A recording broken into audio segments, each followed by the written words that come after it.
Hey guys, welcome to weekly update video number 2. We're going to talk about chapter 2 and chapter 3, the discussion questions, and also get into some of the homework that's coming due. Homework number 1 is going to be due on June 28th, and homework number 2 is due on July 5th. So they're coming up pretty quickly, so make sure you're not waiting to the last minute on some of these things. As far as homework number 1, I like to start you off kind of with an easier homework assignment. Basically, you're asked to watch a movie. I give you a list of movies that have ethical situations, ethical dilemmas associated with them, and ask you to kind of look at some of these things and how the people are portrayed by the media, portrayed by directors, and provide some examples about what you're seeing, what you're noticing. Again, kind of an easy way to look at some of the stuff, an easy way to just kind of basically do a film review and talk about some of these things. But make sure you're looking at, again, the portrayal of the people that are associated with the movie. How is the director portraying the main characters, the business people, the organizations themselves? Are they providing, context where they look like they are in a worse position than what you might expect, or a better position than what you might expect? Is it a good thing? Is it a bad thing? Do they make the business companies feel kind of slimy? A lot of the movies that are on the list, and a lot of movies that we run into issues with or that we see on here are Wall Street type movies. Some other ones that people have asked to add on: The Wolf of Wall Street, Wall Street Money Never Sleeps, are fine. But you have some overlying themes or that kind of take place in a lot of these movies where there is that kind of dirtiness and that lack of values or lack of some of the things that we see as being ethical behavior in some of these things. And it's something that it's interesting to look at kind of how this is portrayed with the media and some of the reputation that these industries and these organizations get because of that, as well as the people that are the managers that are associated with these situations. So that's one thing I want you guys to do. Make sure with each of the homeworks you're following directions. Make sure that you're given proper examples and answering all the questions, and you should be fine with this. Homework number 2 is where I actually want you to interview someone that you know personally. Again, follow directions, make sure you're answering all the questions, and make sure you're summarizing the interview in your own words. I don't want you to say something is your own thoughts, your own words. It is technically a plagiarism. So make sure that you're re-summarizing things in your own words, unless you're actually directly quoting them, in which case give them credit for it. But make sure with this homework number 2 that you're actually reading chapter 5 first, because it's something that this actually corresponds pretty well with this chapter, and that you need to understand kind of why some of the answers are what they are. What are some of the experiences that people have had in their work lives and in their lives that have made them have the values they have, and allow them to have some of the experiences they've had, and reading the chapter ahead of time will give you some understanding about why they feel that way, what makes it so that they think a certain way, or that they have these certain standards, or they've made these decisions in their past, and kind of what's behind it. But again, make sure you're reading the directions, make sure you're answering all the questions that are needed for the different homeworks. Again, homework number 1, the film review, is due on June 28th. Homework number 2 is due on July 5th, so that's 4th of July week, so make sure you're not waiting until the last minute on that. You probably won't want to have people wanting to be interviewed while they're sitting back having a beer watching fireworks, so be careful with that. As for the discussion questions, some good ones this time. Discussion questions for chapters 2 and chapter 3 gets into the Pinto Fires case. Dennis Joya, the recall coordinator, and we'll talk about both of them kind of together here, but it was meant to be kind of you do chapter 2 before reading his reaction, before you read his reflection during chapter 3, and it kind of gives you a little bit different perspective, a little bit different take on some of these things. The first one for chapter 2, you're asked to kind of put yourself in Dennis Joya's position and as the recall coordinator, and say whether or not you'd make the same decision. Would you actually make the recall based on the facts that you had available at that time? And that's a big part of it. A lot of people, when you get into these situations where you're looking at things that have already happened, we have that 20/20 hindsight where we kind of tend to say, look, I absolutely would have recalled this because look at how many people died. Well, Joya didn't know all this information. A lot of what you're looking at with his situation is that he had a lot of things kind of going against him within the corporate level, within the the government regulation level, where a lot of things were saying, no, you don't have to make a recall because of some of the things that we have set in place. Couple things. The National Highway Traffic Safety Association, they actually agreed with Ford that they shouldn't make a recall. They actually said, look, the numbers match up. The number you're fine. You're within these regulations for what we want you to have. So therefore, you don't have to actually do this recall. So he had government regulation standing by his side, saying, look, you don't have to do this. Think about the finances of the situation. There are lots of obligations he had as part of his job to make sure the company didn't suffer, to make sure the stockholders, the shareholders didn't suffer as well. Again, these companies are in business to make a profit, not saying that profit earning and profit making is something that should trump ethical values or trump death for people, but it's something that, again, you have to think about these things as well when you're doing your job.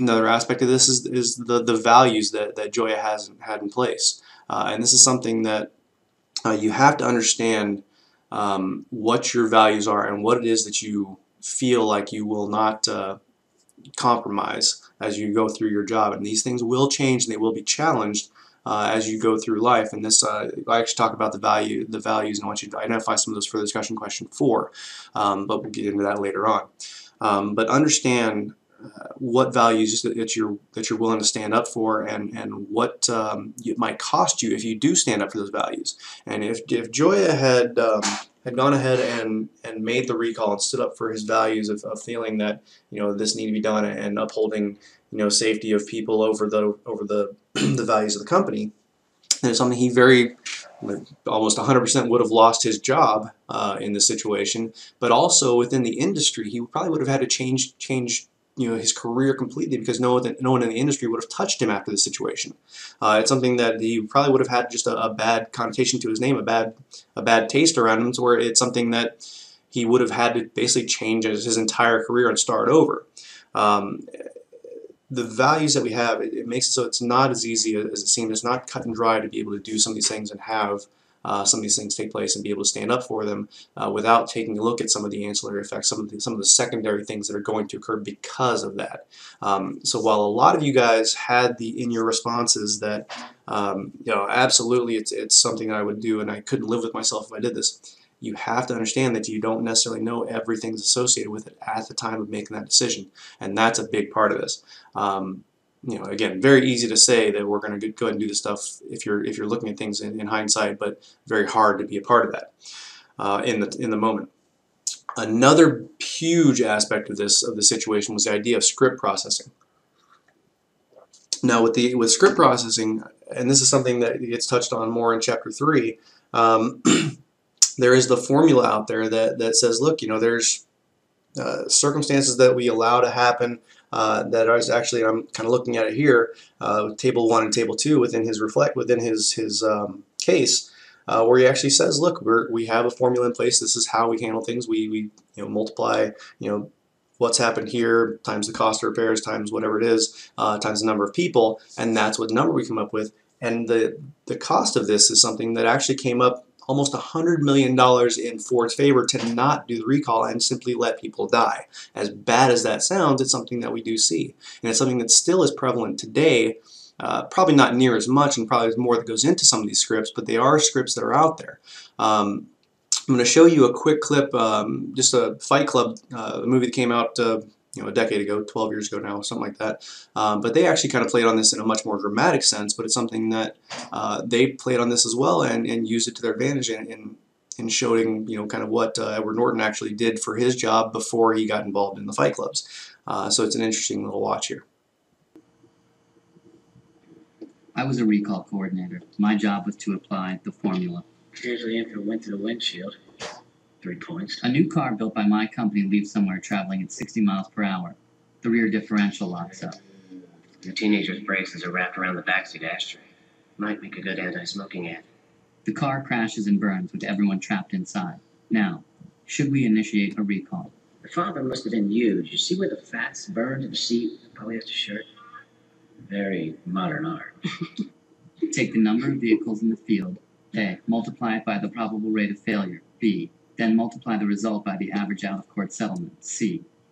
A times B times C equals X. If X is less than the cost of a recall, we don't do one. Are there a lot of these kinds of accidents? You wouldn't believe. Which car company do you work for? A major one. All right, like I said, a little more dramatic for what the Fight Club is going for with all the bad jokes and the teenage non-smoking ad, that kind of stuff, the comments that are in there.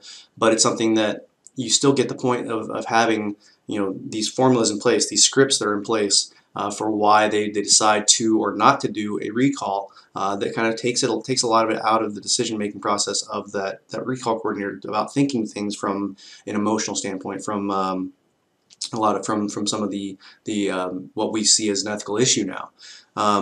A lot of it deals with what can you prove, what are the costs associated with what's going on, what are the details you're getting within these scripts, within these things, and then ultimately, can you live with it? Is it something that you're okay with, and it's something that you would be all right with moving forward? And obviously, this is something that turned into a bad situation for Ford and for Joya, but it's something that ended up the way it did, and it's something we can definitely learn from. The Chapter 3 discussion gets into Joya's reflection after the fact, and he kind of gives you an idea about what he was seeing and what was going on with those scripts and how some of these things take place, and the concept of ethical awareness, moral awareness is huge in this. Okay, and this is something that we need to understand. And this was basically your question: is that if someone is behaving, do you feel like someone is behaving unethically if they're not aware that there is an ethical issue? All right, if everything that's influencing this person is something is telling him no, there's not an issue, there's not an issue, there's not an issue. Then you're not ever going to be technically aware that there's something going on. We look at in Chapter 3, the couple different factors that do influence us on ethical awareness. First and foremost, peer pressure, or the peers, if your peers agree. The people that he was working with, the people that are working with him side by side, are saying, look, the numbers don't match up, everything's fine with it, I'm okay with it, we agree with the decision not to recall, so therefore there is no issue with it. In his eyes, and nothing that's being brought up. There's no awareness present. The language, the framing of the situation, while it's not necessarily ethical language, it's if you think about the script that was a part of this, it doesn't account for a lot of the things that go on. They only get so much information for these details. The language that's provided them, the information that's provided them, structured it in a certain way, and kind of framed it in a way that we look at and say, you know what, it doesn't sound that bad. It's not something that seems that like it's a horrible situation. Whereas we frame it now in hindsight as saying, these people were wrongly killed, and these people were basically tortured by having to sit in a burning car, and it makes it sound that much worse. So the framing of the situation makes it a great deal worse than what it actually was at that time.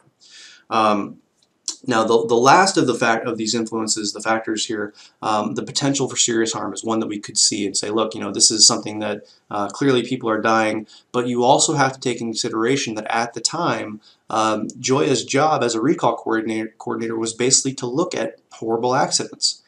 So when he's looking at a lot of these things and deciding whether to make recalls, it's something that you don't make recalls on things that people aren't getting hurt on. It just doesn't make sense, and it's not something that you do because of the costs. But it's something that you become desensitized to some of these things. You become less aware of some of these things because it is something that, again, you see on a daily basis. When I was working at Progressive for a while, I was dealing with death accidents and high injury accidents and high risk accidents. Where I would consistently go out to the tow yards and go out to salvage yards and see these vehicles that people had gotten burned up in, where the peoples had gotten limbs cut off, and just horrible massive accidents where I became desensitized to seeing brain matter on a seat if the police and the ambulances hadn't cleaned up everything the way they should have.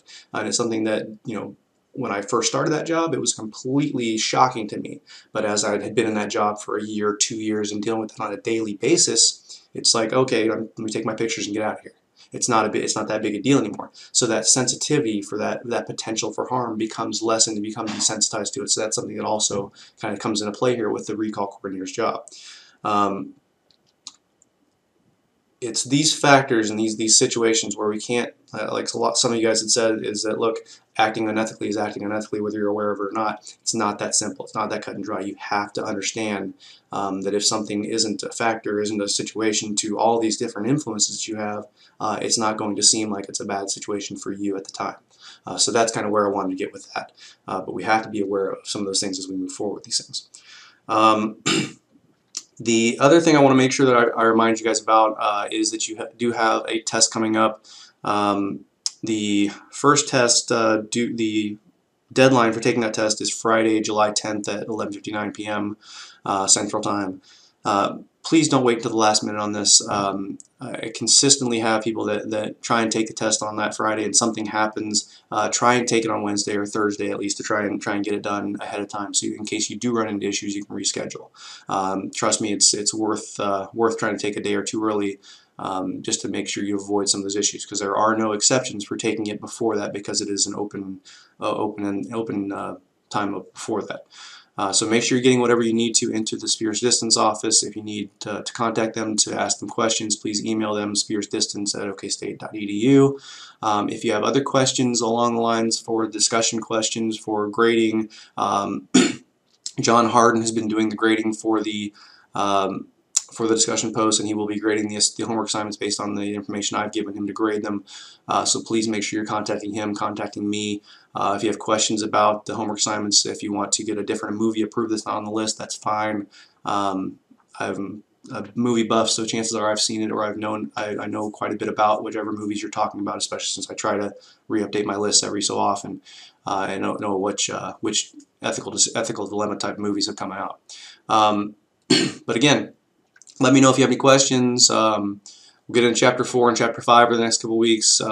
So please make sure you're preparing yourself for the exam coming up, and let me know if you have any questions. Thank you.